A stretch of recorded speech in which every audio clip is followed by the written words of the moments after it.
Welcome to Emma from Eat Live Wellness. Emma, so happy for you to join us today. Oh, lovely to be here, Jo. So good to talk to you. Emma, I want you to tell us about your brand, Eat Live Wellness, and what inspired you to start it off. Okay, yeah, I'd love to, because it is my passion. So essentially, I was getting really run down a few years ago after I had my children. So in a very different job, I'm a lawyer, still am, and really busy job, have quite fast paced criminal law. So, sort of really, really busy and stressful. And so I was going for it in my 20s, sort of hit my late 20s, sort of started to settle down, have my children. And then by the time I had my second child, my youngest, Ethan, I was basically so run down, stressed. I did the whole breastfeeding thing for both my children, and then I found that I was just really, really run down, and I was getting ill with sort of chronic illnesses, like one thing after another. At one point I was on 4 courses of antibiotics back to back. And at that point, because this was a few years ago, we didn't quite realise, sort of what that was doing to the gut, to my gut health. So, but then I just realised, just because it was obvious that essentially all this conventional medication, or this synthetic medication, it was kind of making me better in the short term, but then actually making me iller long term and more run down. So I thought, so after the doctor waved another prescription at me, it was kind of the last straw, and I thought, she's doing her best, but this clearly isn't helping me in the long term. Yeah. So I thought I have to look into getting, sort of finding a different way. Like I was really drawn to natural healing. And so literally just jumped on Google, started researching, just got really into sort of what I could do for my immune system, and realised that the immune system, the foundation is in the gut, and it's your microbiome. So started getting into fermented vegetables and stuff, because that's such a good vehicle for probiotics. Started making it. Well, no, actually, I wanted to buy it because I'm a convenience queen. So I was kind of trying to order it, and at that point, like raw, properly fermented stuff was quite hard to get. And the only stuff I could find, I had to kind of send away for, and it was disgusting. So that's the only reason I started making it myself. So I thought I could do this better. It was delicious, and then I thought, do you know what, this should be available. So I just thought, do you know what, on the weekend I'm going to set up a stall at my local farmers market. Did that, and thought, what am I going to name it? Eat Live. And that's kind of where it was born. It was just a need to kind of fix my own health, and then I thought it should be available, and it was just something I was really passionate about. So it's just grown from there. And I think it's really interesting that you've said something that really struck a chord then. Yeah. You're the convenience queen. Yeah. What is the one thing that I have learned about your products and services, products and service, is that they're convenient. Yes. Yeah. Tell us more about the whole, because you have the detox cleanse package. Yes. Yeah. Now, I love the look of that. Tell us a little bit about what you get in that, and how easy you have made it for the likes of people like me who are like, don't want anything complicated, but want to make a big impact for our health. Yeah, so that is so my focus, because I'm there too, busy lawyer, working, sort of round the clock at the police stations, all that kind of stuff. I didn't want to be sort of slaving away in my kitchen, sort of making up little remedies and stuff. So when I eventually did do it out of the need to do it, I wanted to make it really easy for everyone. And then when I came to start to sort of get on the whole detox thing, and sort of be cleansing once a season, I wanted to put it together for people so that it was just literally 10 20 minutes hands-on time for 3 days, and then you could have like a really thorough 3-day cleanse where we'd kind of done all the hard work for you, because I knew as a consumer that was so valuable to me, because my time was so valuable. So everything we've created and done, from the detox kit to the kimchis and stuff, it's supposed to be really easy and effortless, so that the person who's getting my products can sort of have a really effortless way of taking care of their body. So that's the whole ethos, for sure. I love that. And you've mentioned something that I know as well that's really interesting to me. You talk about seasons. What does that relate to in the process of how you believe is really helpful for us to eat? Yeah. So I've really so on my journey, I've got into Ayurveda, which is like the Indian, sort of natural health system. It's like the oldest healthcare system in the world, and it's so intuitive. When you start reading about the Ayurvedic doshas, that's the mind, body types, and the seasons. It's just so in tune with like how our bodies work and how nature works.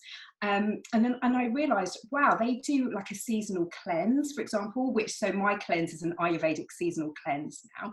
And, and the energy changes, they sort of follow the way the energy of nature changes through the seasons. And so they incorporate it in like your healing. So, so my products are all set up to be, sort of very aligned with sort of Ayurvedic wisdom. So the cleanse is seasonal, there's different things that you could be eating, throughout the year, depending on the seasons and depending on like, your dosha type, that's your mind body, Ayurvedic mind body type. And so it's all very aligned, sort of with your circadian rhythms and the seasons as well. Yes. So you just mentioned something again about dosha types, and as I understand it, we all have our own defined dosha types. Yes, that's right. So just walk us through briefly the doshas that there is. Okay, great. Yes. So in Ayurveda, there are 3 doshas.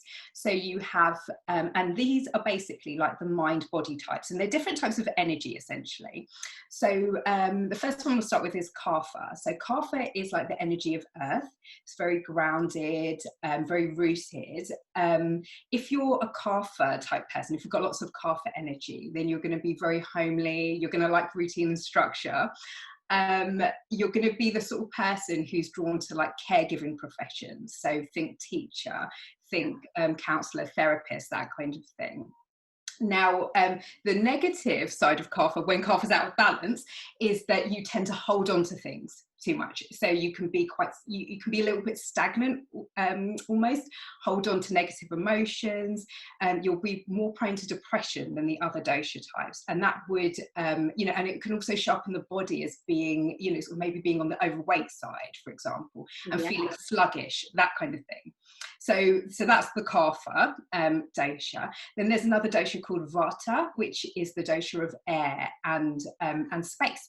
And people with lots of Vata energy, and by the way, we all have like elements of each of these in our dosha profile, but you will tend to be more predominantly one or the other.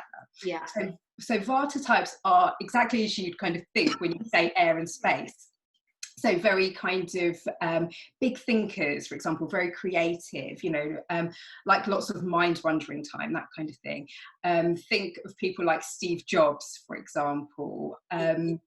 So they are amazing when they're sort of in creation and, sort of allowed to make inventions and expand and explore without any consequences. Exactly.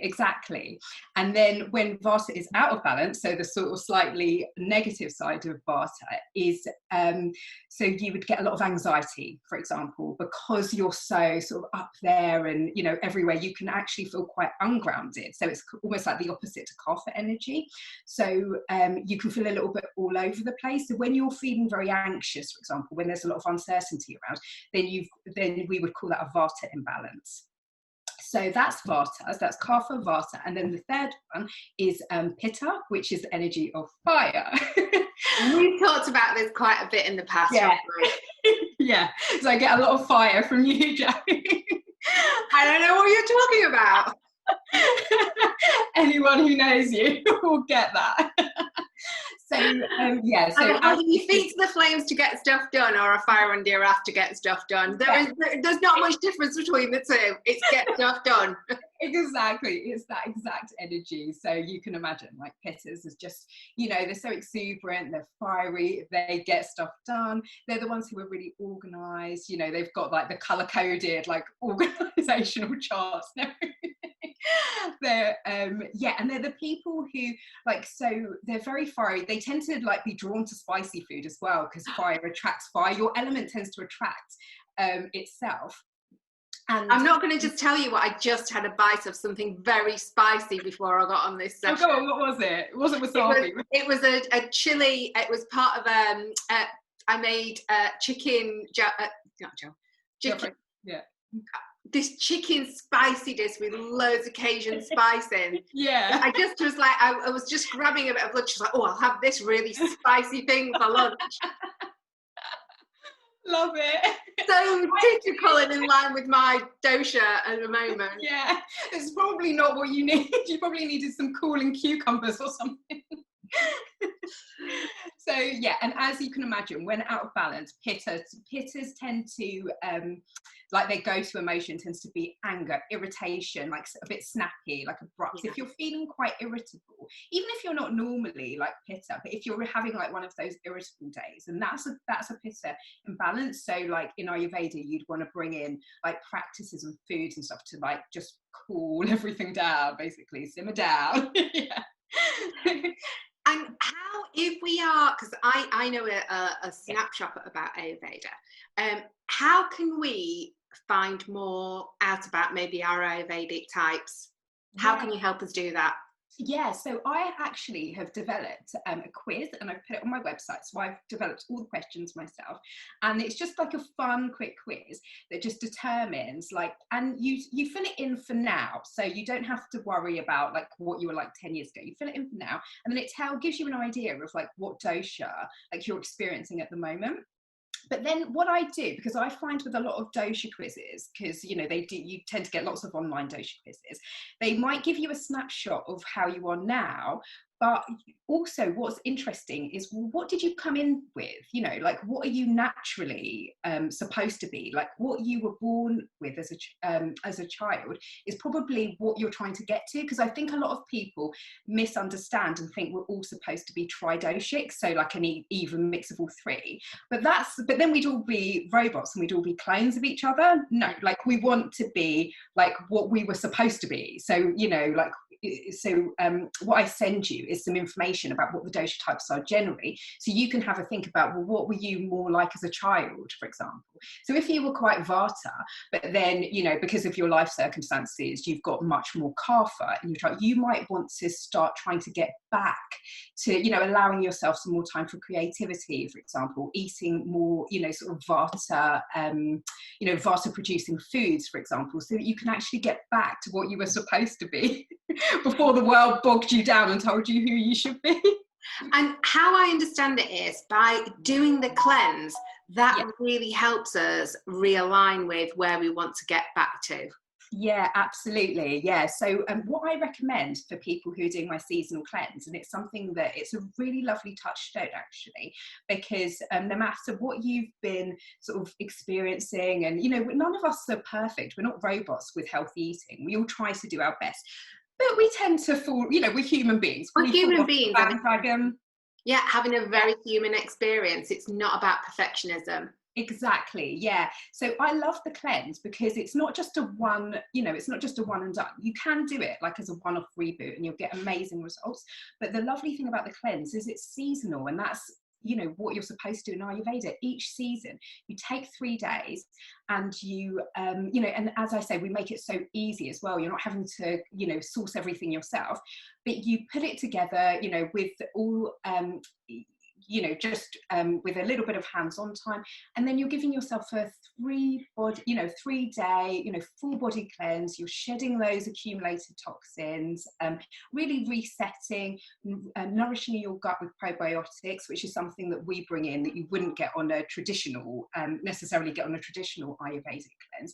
And it's like a touchstone basically. So whatever's gone on over the past 3 months, no matter all the stress and, you know, like what's happened, and, you know, sort of celebrations and birthdays and whatnot, you know, it just means that you can come back and focus on that self-care, cleansing, and just nourishing yourself, you know, to go forward. So yeah, I love it. It sounds amazing, and I know people have had incredible experience and results of this, and they come back time and time again because it's become part of their ritualized routine of resetting and nurturing their body. Yes, exactly. Yeah, and something that we do now is, now we've got the dosha quiz as well. Is we get people to go on and do the dosha quiz at the outset. So then you can also customize it, and we give you some lovely suggestions to customize it and make it a really personal experience. So, for example, if you're experiencing a lot of pitta energy, for example, we'd be like, no, don't spice up the kitchery, which is the main lovely lunch and dinner dish. I like throw that spice in there. Those Cajun spices, yeah.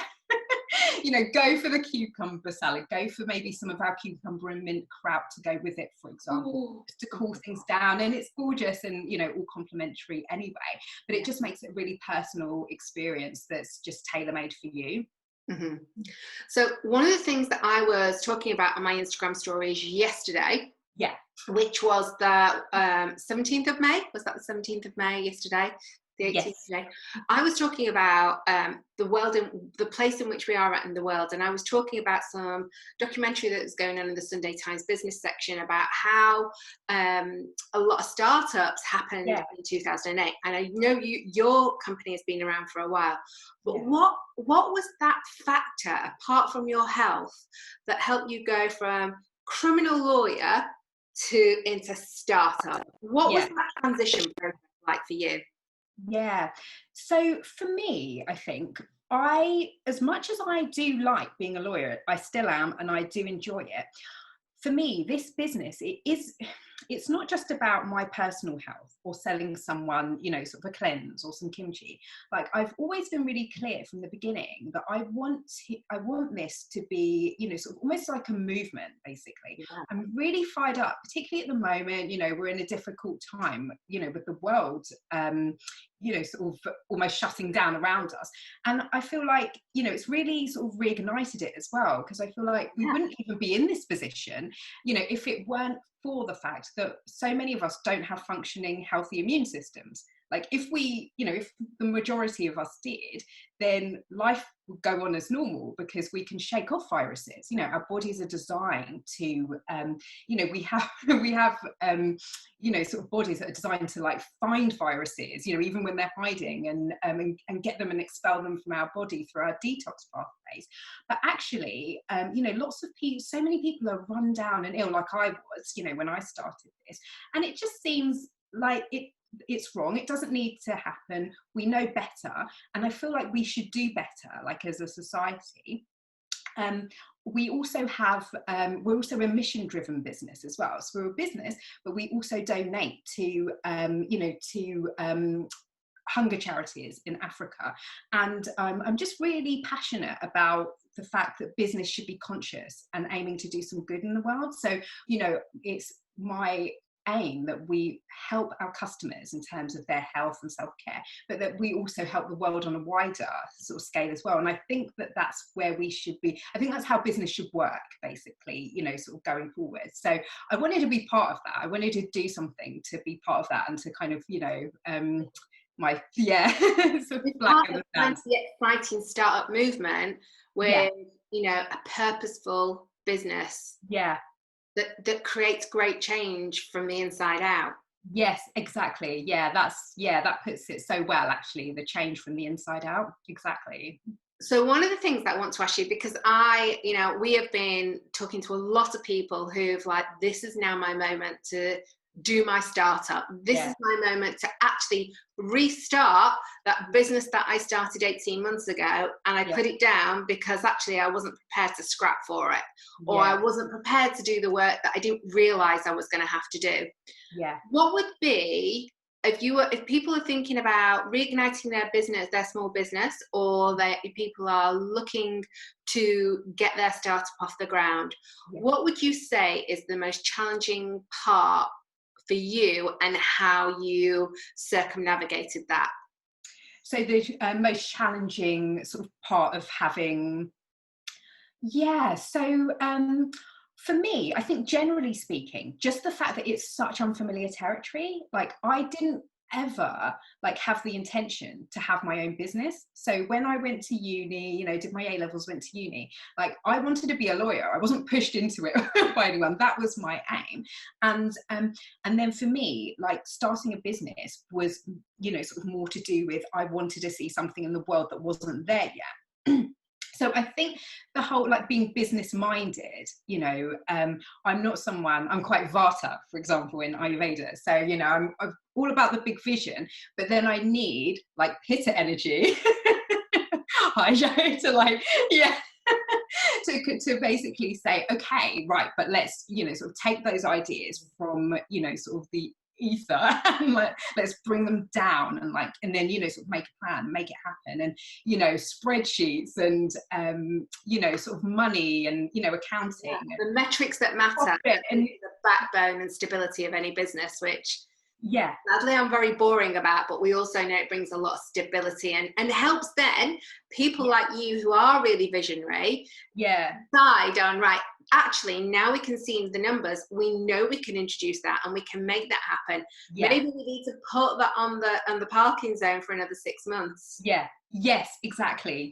That is the area I really needed help with, because it isn't something that I would do naturally, and I can kind of force myself to do it for a time and then I'll drift off again because it's not my natural sort of go-to thing to do, and then I'll be more sort of in the ideas, you know, which is great, but that's the bit I found difficult and that I needed some help with. And I think you've just identified, you know, just took with like the conversations that we've been having in the last like 4 weeks with people who are like, I had this great business and it got off the ground really well. Yeah. But because they're visionary and they're creative, the reason why they stalled was because they hadn't built the foundations for their business and kind of owned the foundations that can be quite monotonous, but without them, we have very little chance to grow and move things in a greater direction.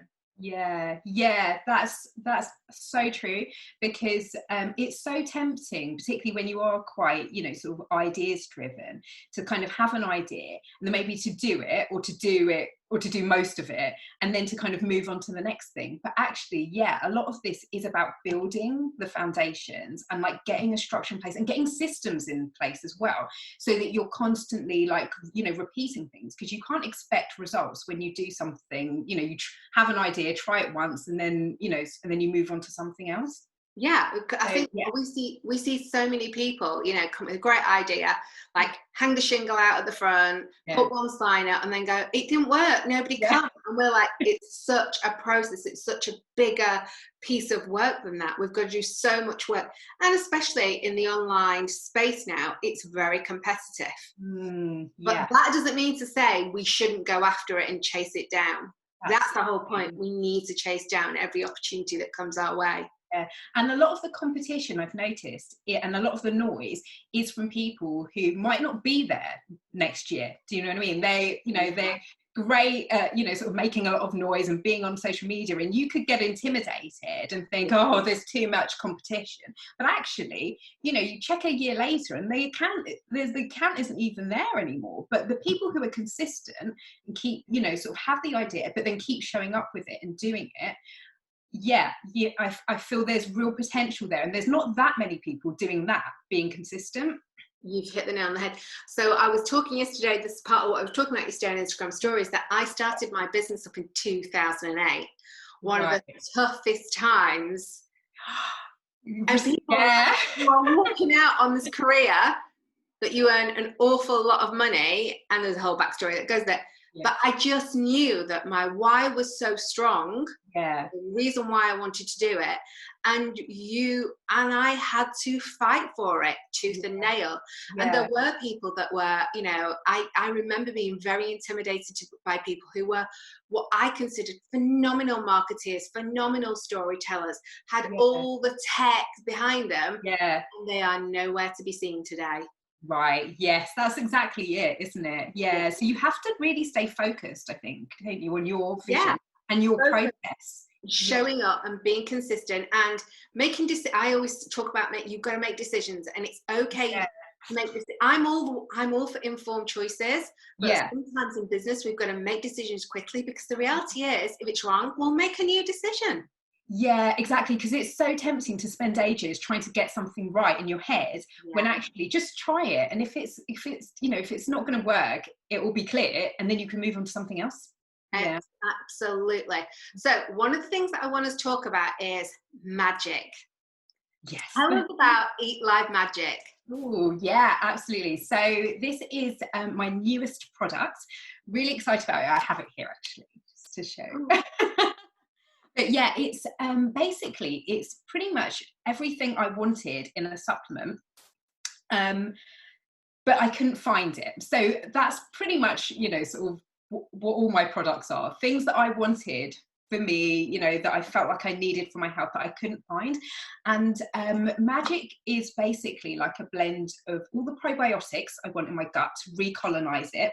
Probiotics, because I'm you know, like a fermented and probiotic geek, like I know all the cultures and I know which ones survive, like the digestive tract, and not because they've been put in some weird,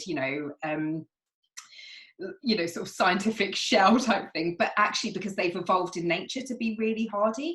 So it's got really specific, you know, probiotic cultures that fight things like candida and that kind of thing, recolonize your gut. It's got adaptogens, which I wanted for hormones. So, and the nice thing about the adaptogens as well is that whatever your hormones are, male, female, whether you're, you know, sort of high in this, low in that, it brings them into balance, which is amazing. So adaptogens, from reishi mushroom, ashwagandha, which is a really lovely Ayurvedic herb, the probiotics, digestive enzymes, prebiotics to feed the probiotics. So, and all your vitamin C, whole food vitamin C for the day as well. So that's what I want to give myself every morning. And I think that's what everyone should be having every morning, just to really, you know, to be the foundation of your day and your health. And how can we get hold of that product if we want to order it? Yeah, so it's available to order online on my website, and at the moment, through sort of since the pandemic, we've been putting together a magic pack for people for immunity and just immunity support and, you know, sort of cleansing. And it basically involves like one pot of magic, which is a 7 to 14 day supply, 3 bars of delicious raw chocolate, which is amazing for antioxidants. Delicious. Yeah. It's gorgeous. And 14 tea bags, Ayurvedic tea bags, which we put together ourselves. Everything's handcrafted. And again, you get another dose of vitamin C, whole food vitamin C, nothing synthetic, in each tea bag. So yeah, lovely Ayurvedic spices. Gorgeous to have, you know, sort of in the evening or in the morning, and just keep topping it up with water. And it's a 14-day supply. So that all comes as a magic pack. And yeah, it's available for doorstep delivery. Fantastic. Emma, how do you think we should stay focused on a healthy diet in the moment that we're in? Yeah, so for me, routine and structure is really important, particularly because I am quite Vata, which is the dosha, you'll remember, which can be a little bit, you know, sort of in the air. So an Ayurveda really, you know, like that's the foundation, like having a structure and, like, you know, following your circadian rhythms. So I personally have like a morning routine and an evening routine, but then I also have the seasonal cleanse as well. So these are all like little touchstones to come back to, just to keep us really grounded and to keep us doing the things that we need to do for our health and that we know we need to do for our health, but it makes it habitual, basically. It turns it into a habit. So for example, in the morning, like I'll have a smoothie for breakfast with a scoop of my Eat Live Magic in it. And, you know, in the evening when it's kapha time, so the energy changes through the day, I do some Ayurvedic self-care practices. And then each season I do the seasonal cleanse with all my Eat Live tribe. You know, we detox together for 3 days. So it's a framework which is actually on my website if you know, sort of people want to actually read it and see how they could incorporate it into their lives. But it's just a touchstone. So if you're feeling a bit of out of sorts, I always kind of come back to it and think, oh, it's because, you know, I missed a couple of days of, you know, sort of doing that in the morning, for example. Yeah. You know, that's why I'm feeling a little bit off. So it's just, yeah, sort of having that framework and those habits to go back to, I think, just to keep you on track with, you know, sort of what you know brings out your best self. Yeah, because I think we've all experienced this great shift. And, you know, some people have done really well, but there are a lot of people that they've lost their foundations of consistency and focus. Yeah. So I think it's reminding people, even if we are working from home with a different routine, it's about finding that, especially around high value nutrition, because that's the thing, isn't it, that prepares creativity and focus and productivity. Yes. All the things that we need to keep our careers and businesses on track. That's so true. Yeah. And actually, if I could give a specific tip as well, I always tell people, if you're feeling out of sorts, if you've kind of got lost a little bit, particularly if your routine, you know, well, everyone's routine has changed now, obviously. But one way, like a nice way to kind of jump back on that bandwagon, you know, to, you know, getting back onto, you know, back on with all your healthy habits, is to start with breakfast. So rather than having what you might normally have, maybe make yourself a smoothie, have like a nice, you know, sort of scoop of like a superfood scoop, like something like Eat Live Magic, or of course you can check out mine, just to kind of get you started, you know, on the right track for the day. Because when you get started on the right track, it's just so much easier, you know, because then you're in the right frame of mind and you feel, oh, good, you know, I've had a win already. I feel, you know, good. I feel cleansed. Well, it's about that base camp habit stack that we talk a lot about in terms of the community that we work with. And I champion the cause of base camp habit stack. So when you create one habit, it's easy to stack another supportive habit on top, and another and another.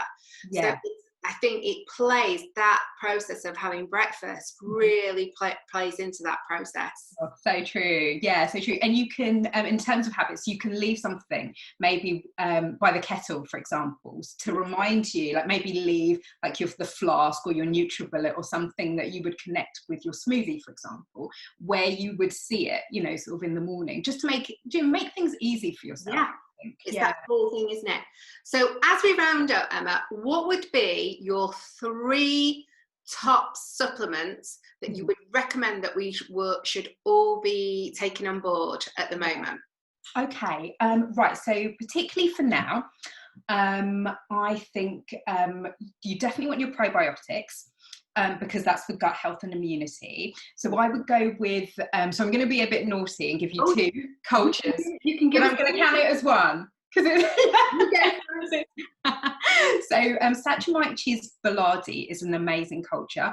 It's one of the ones I mentioned is very, very survivable in the gut because it's evolved to be very hardy in nature.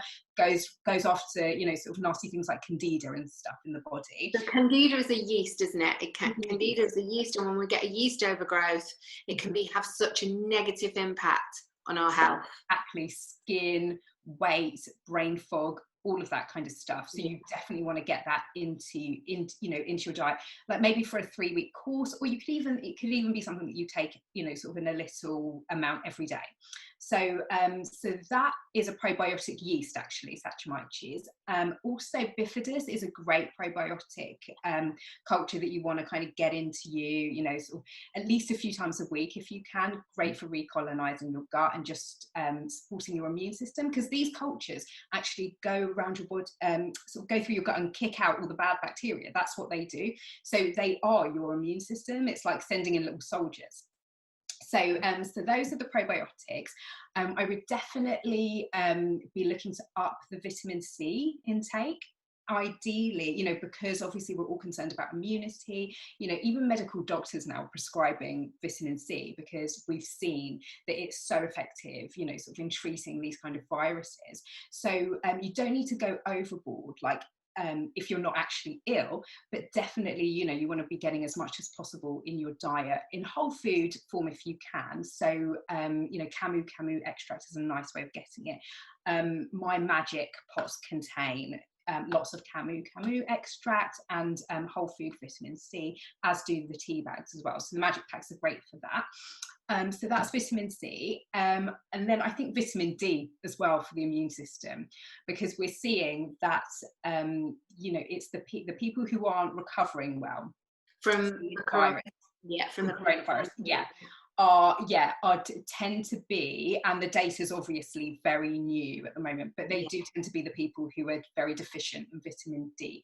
And, you know, and it isn't just a dark-skinned issue, because you know, because all of us, like particularly lighter skinned people, when we go out, you know, when you go out covered in sunblock. Yeah, and I live in Manchester. I'm definitely deficient in vitamin D. Absolutely, yeah. So vitamin D, and you can get a really great spray version from Better You, actually. So you just spray under the tongue. It's high dose. A lot of people don't realise it's actually a hormone, not a vitamin. So you don't have to worry about, like, you know, if you're taking too much. Your body will it's not like a vitamin where it's going to, you know, either overwhelm your system or just be excreted out. Your body will store it and it will use it as it needs to. So you can really kind of stock up on the top up on the vitamin D as well. So probiotics, vitamin C, vitamin D, I would say.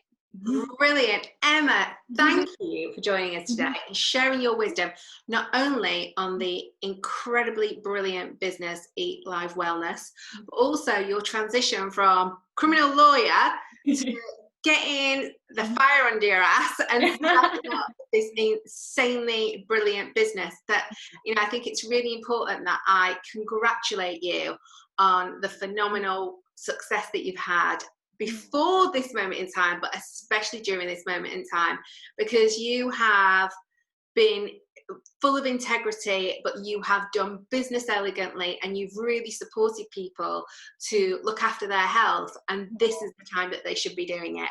Oh, thank you, Jo. That means so much. Thank you. And thank you for all your support. It's been absolutely amazing. Oh, we're just like a mutual admiration. I know. You did the work and you put it out there and you smashed it. Thank you for joining us. You will find all Emma's details in the blog and on the video below, where you can go and take her Ayurvedic quiz.